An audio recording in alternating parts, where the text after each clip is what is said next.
C'était une promesse présidentielle.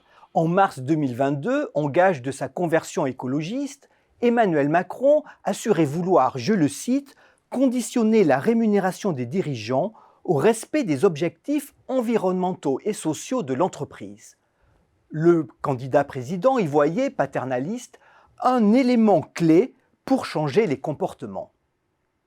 Un an après, la majorité veut passer à l'action. Alors, faut-il verdir le salaire des grands patrons? C'est le sujet de mon billet libéral.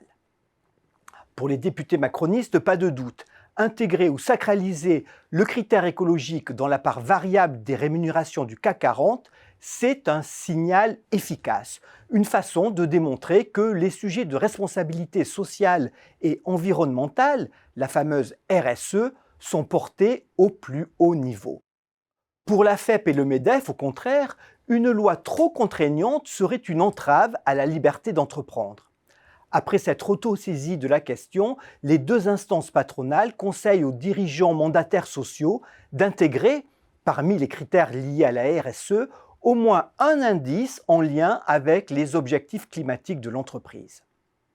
Une incitation que les parlementaires trouveront à coup sûr bien timide.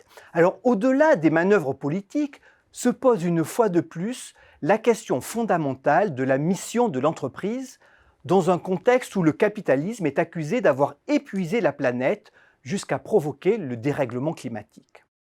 En septembre 1970, Milton Friedman publiait un article resté célèbre intitulé « La seule responsabilité sociétale de l'entreprise est de maximiser ses profits ».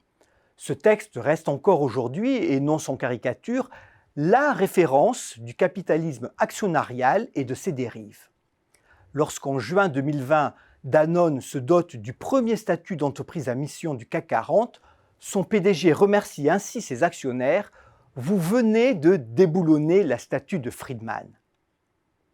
C'est qu'au milieu des années 80, l'Américain Edward Freeman a démocratisé la notion de partie prenante, centrale dans l'approche RSE. Ce philosophe de l'éthique des affaires estime que, pour se réhabiliter, le capitalisme doit concilier les intérêts de tous ceux qui sont impactés par l'activité de l'entreprise. Alors, joue-t-on Friedman contre Freeman?